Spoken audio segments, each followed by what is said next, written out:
Hello everyone, my name is Taoming.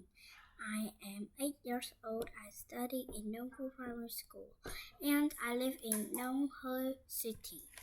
Today I will read a book called The Magic Tree House 2, The Night at Dawn. Chapter 1, The Dark Woods. Jack couldn't sleep. He put his glasses on. He looked at the clock. 5:30. Too early to get up. Yesterday, so many strange things had happened. Now he was trying to figure them out. He turned on the light. He picked up his notebook. He looked at the list he'd make before going to bed. Found treehouse in woods. Found lots of books in it. Pointed to picture in book. Made a wish. Went to time of dinosaurs. Pointed to picture of Frog Creek woods. Made a wish. Came home to Frog Creek. Jack pushed his glasses into place. Who was going to believe any of this? Not his mom or his dad or his third grade teacher, Miss Watkins, only his 7-year-old sister, Annie. She gone with him to the time of the dinosaurs. Can't you sleep? It was Annie, standing in the doorway. Nope, said Jack. Me either, said Annie. What are you doing? She walked over to Jack and looked at his notebook. She read the list. Aren't you going to write about the gold medal? She asked. You mean the gold medal, Don? Said Jack. He picked up his pencil and wrote, Found this in dinosaur time. Aren't you going to put the letter M on the medal? Said Annie. Medal, Don, said Jack. Not medal. He added an M. Aren't you going to write about the magic person? Said Annie. We don't know for sure if there is a magic person, said Jack. Well, someone built a treehouse in the woods. Someone put the books in it. Someone lost the gold medal in dinosaur time. Meldon, said Jack for the third time. And I'm just writing the facts, the stuff we know for sure. Let's go back to the treehouse right now, said Annie, and find out if the magic person is a fact. Are you nuts? Said Jack. The sun's not even up yet. Come on, said Annie. Maybe we can catch them sleeping. I don't think we should, said Jack. He was worried. What if the magic person was me? What if he or she didn't want kids to know about the treehouse? Well, I'm going, said Annie.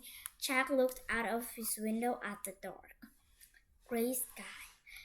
It was almost dawn. He sighed. Okay, let's get dressed. I'll meet you at the back door. Be quiet. Yay, whispered Annie. She tiptoed away as quietly as a mouse. Jack put on his jeans, orange sweatshirt, and sneakers. He tossed his notebook and pencil in his backpack. He crept downstairs. Annie was waiting by the back door.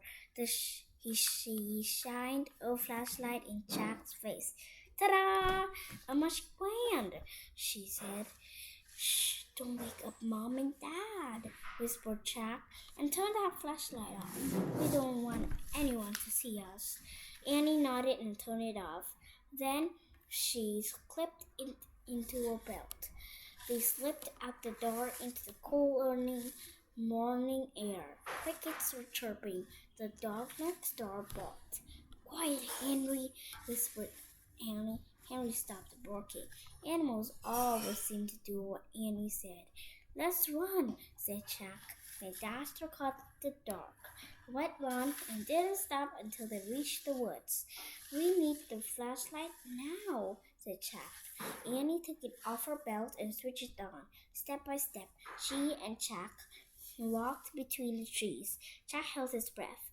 The dark woods were scary. Gotcha, said Annie, shining the flashlight in Jack's face. Jack jumped back. Then he frowned. Cut it out, he said. I scared you, said Annie. Jack glared at her. Stop pretending, he whispered. This is serious. Okay. Annie shined her flashlight over the tops of the trees. Now, what are you doing? said Jack, looking for the treehouse. The light stopped moving. There it was, the mysterious treehouse, at the top of the tallest tree in the woods. Annie shined her light at the treehouse, and then down the tall ladder, all the way to the ground. I'm going up, she said. She gripped the flashlight and began to climb. Wait, Jack called. What if someone was in the treehouse? Annie, come back! But she was gone. The light disappeared. Jack was all alone in the dark. Chapter 2. Living Again. No one's here, Annie shouted down. Jack thought about going home. Then he thought about all the books in the treehouse. He started up the ladder. When he was nearly to the treehouse, he saw light in the distant sky. Dawn was starting to break. He crawled through a hole in the floor and took off his backpack. It was dark inside the treehouse. Annie was shining her flashlight on the books scattered about. They are still here, she said. She stopped the light on a dinosaur book. It was the book that had taken them to the time of the dinosaurs. Remember the dinosaurs? Asked Annie. Jack shuddered. Of course, he remembered. How could anyone forget seeing real live Tyrannosaurus Rex? The light fell on a book about Pennsylvania. A red silk bookmark stuck out of it. Remember the picture of Frog Creek? Said Annie. Of course, said Jack. That was the picture that had brought them home. There's my favorite, said Annie. The light was shining on a book about knights and castles. There was a blue leather bookmark in it. Annie turned to the page with the bookmark. There was a picture of a knight on a black horse. He was riding toward a castle. Annie, close that book, said Jack. I know what you're thinking. Annie pointed at the knight. Don't, Annie. We wish we could see the sky for real, Annie said. No, we don't, shouted Jack. They heard a strange sound. Nee! It sounded like a horse neighing. They both went to the window. Annie shined a flashlight down on the ground. Oh no, whispered Jack. A knight, said Annie. A knight in shining armor, riding a black horse through the Frog Creek woods. Then the wind began to moan. The trees began to tremble. It was happening again. We're leaving, cried Annie. Get down! The wind moaned louder. The leaves shook harder, and the tree house started to spin. It spun faster and faster. Jack squeezed his eyes shut. Then everything was still, absolutely still. Jack opened his eyes. He shivered. The air was damp and cool. The sound of a horse whinny came again from below. Nee! I think we're here, whispered Annie. She was still holding the castle book. Jack peeked out the window. A huge castle loomed out of the fog. He looked around. The treehouse was in a different oak tree, and down below, the knight on the black horse was riding by. We can't stay here, said Jack. We have to go home and make a plan first. He picked up the book about Pennsylvania. He opened it to the page with the red silk bookmark. He pointed to the photograph of the Frog Creek woods. I wish. No, said Annie. She yanked the book away from him. Let's stay. I wanted to visit the castle. You're nuts. We have to examine the situation, said Jack. From home. Let's examine it here, said Annie. Come on. He held out his hand. Give it. Annie gave Jack the book. Okay, you can go home. I'm staying, she said. She clipped the flashlight to her belt. Wait, said Jack. I'm going to take a peek. A tiny, teeny peek, she said. And she scooted down the ladder. Jack groaned. Okay, she had won. He couldn't leave without her. Besides, he sort of wanted to take a peek himself. He put down the book about Pennsylvania. He dropped the castle book into his backpack. He stepped into the ladder and headed down into the cool, misty air. Chapter 3. Across the Bridge. Annie was under the tree, looking across the foggy ground. The knight's running toward that bridge, I think, said Annie. The bridge goes to the castle. Wait, I'll look it up, said Jack. Give me the flashlight. He took the flashlight from her and pulled the castle book out of his pack. He opened it to the page with a leather bookmark. He read the words under the picture of the knight. This is a knight arriving for a castle feast. Knights wear armor when they traveled long and dangerous distances. The armor was very heavy. A helmet alone could weigh up to 40 pounds. Wow, Jack had weighed 40 pounds when he was 5 years old. So it's be like riding a horse with a 5-year-old on your head. Jack pulled out his notebook. He wanted to take notes, as he done on the dinosaur trip. He wrote, "Heavy head." What else? He turned the pages of the castle book. He found a picture that showed the whole castle and the buildings around it. The knights are crossing the bridge, said Annie. He's going through the gate. He's gone. Jack studied the bridge in the picture. He read, a drawbridge across the moat.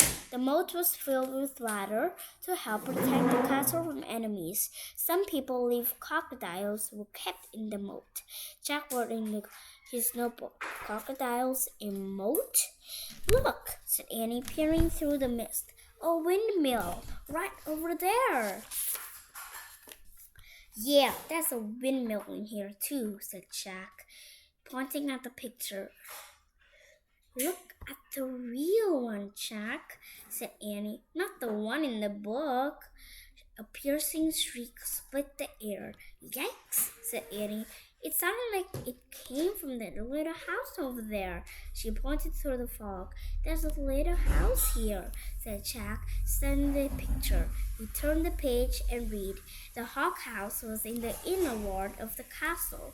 Hawks were trained to hunt other birds and small animals. Jack wrote in his book, Hawks in Hawk House. We must be in the inner ward, said Jack. Listen, whispered Annie. You hear that? Drums, horns, they're coming from the castle. Let's go see. Wait, said Jack. He turned more pages of the book.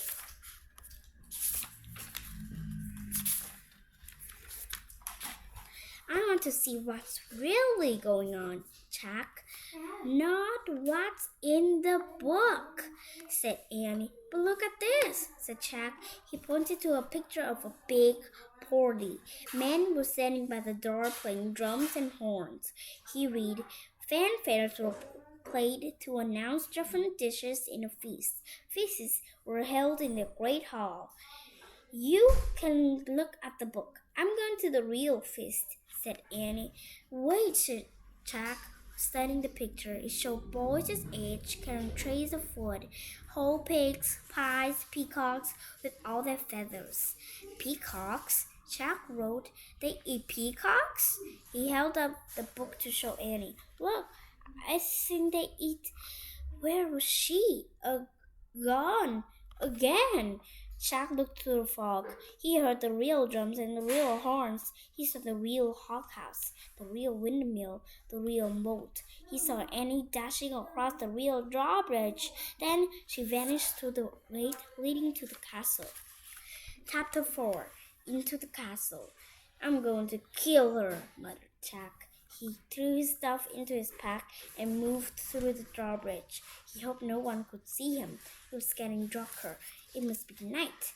When he got to the bridge, he started across. The wood planks creaked under his feet. He appeared over the edge of the bridge. Were there any crocodiles in the moat? He couldn't tell. Halt! Someone shouted. The guard on top of the castle was looking down. Jack dashed across the bridge. He ran through the castle gate and into the courtyard. From inside the castle, came the sounds of music, shouting, and laughter. Jack hurried to a dark corner and crouched down. He shivered as he looked around for Annie. Torches lit the high wall around the courtyard. The courtyard was nearly empty. Two boys led horses that clopped over the gray cobblestones. Nee! Jack turned. It was the nicest black horse. Pissed! He peered into the darkness. There was Annie. She was hiding behind a well in the center of the courtyard. She waved at him. Jack waved back. He waited till the boys and the horses disappeared inside the stable. Then he dashed to the well. I'm going to fight the music, whispered Annie. Are you coming? Okay, Jack said with a sigh. They tiptoed together across the cobblestones. Then they slipped into an entrance of the castle. Noise and music came from a wide room in front of them. They stood on one side of the doorway and peeked in.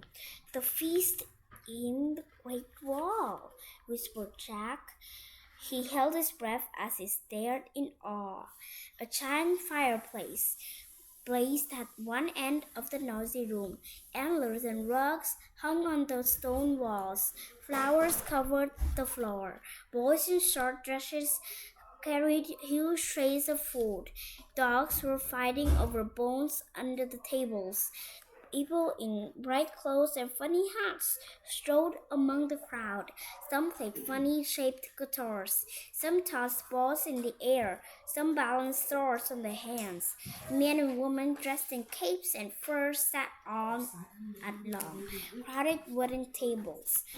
I wonder which one is the night, said Chuck.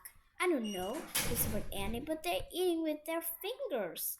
Suddenly, someone shouted behind them. Jack whirled around. A man carrying a tray of pies was standing a few feet away. Who art thou? He asked angrily. Jack, squeaked Jack. Annie, squeaked Annie. Then they ran as fast as they could down a dimly lit hallway. Chapter 5. Trapped. Come on, cried Annie. Jack raced behind her. Where were they being followed? Here, quick! Annie dashed toward a door of the hallway. She pushed the door open. The two of them stumbled into a dark, cold room. The door creaked shut behind them. Give me the flashlight, said Annie. Jack handed it to her, and she switched it on. Yikes! A row of knights stand right in front of them.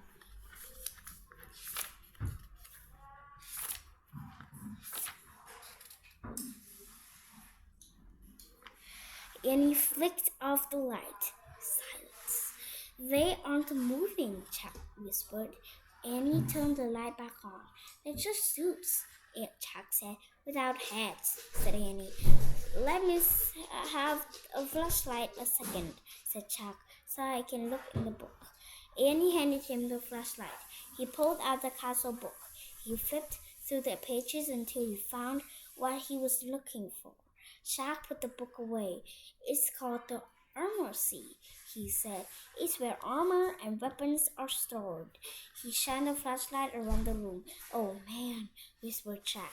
The light fell on shiny breastplates, leg plates, arm plates, on shelves filled with helmets and weapons, on shields, spears, swords, crossbows, clubs, battle axes. There was a noise in the hall. Voices! Let's hide, said Annie. Wait, said Jack. I got to check on something first. Hurry, said Annie. It'll take just a second, said Jack. Hold this. He handed Annie the flashlight. He tried to lift the helmet from the shelf. It was too heavy. He bent over and dragged the helmet over his head.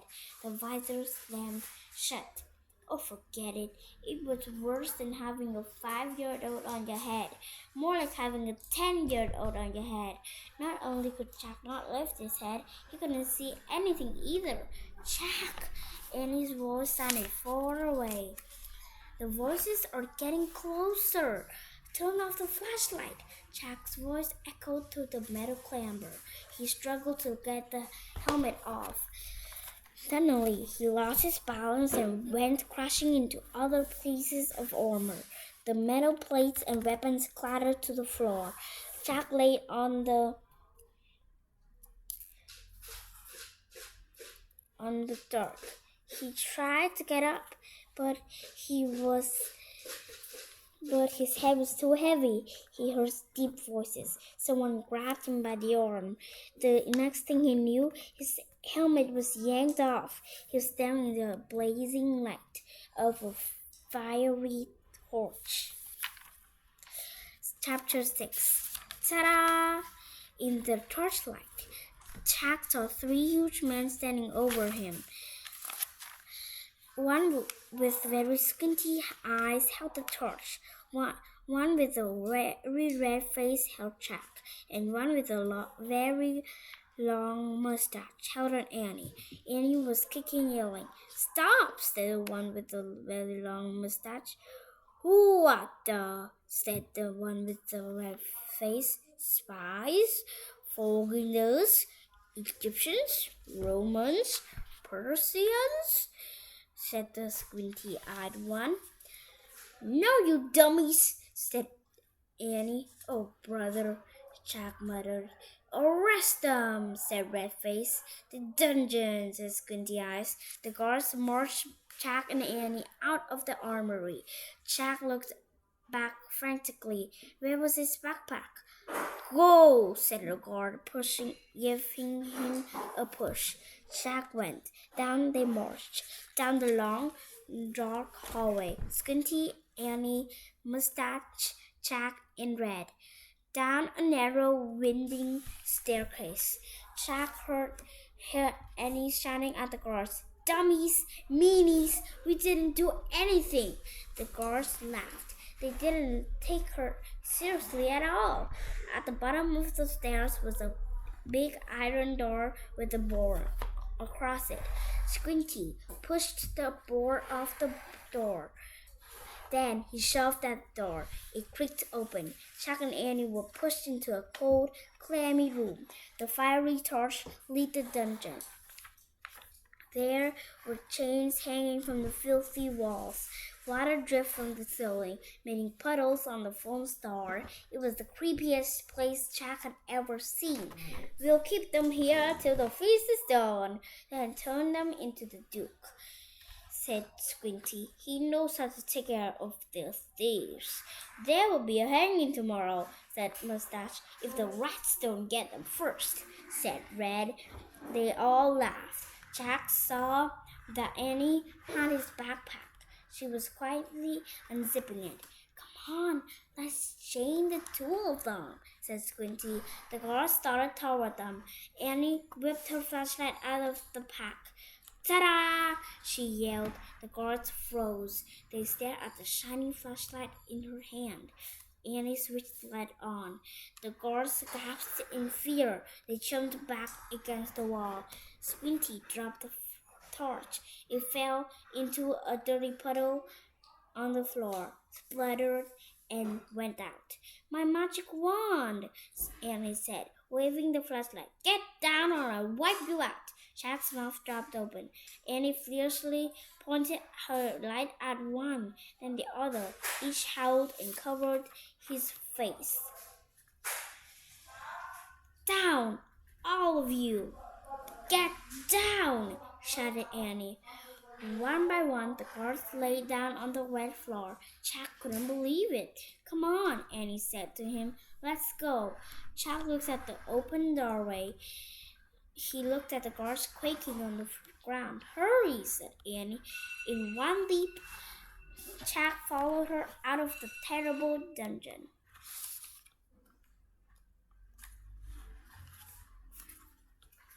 That's all for today. Thank you for hearing me to read about this book. Thank you and goodbye.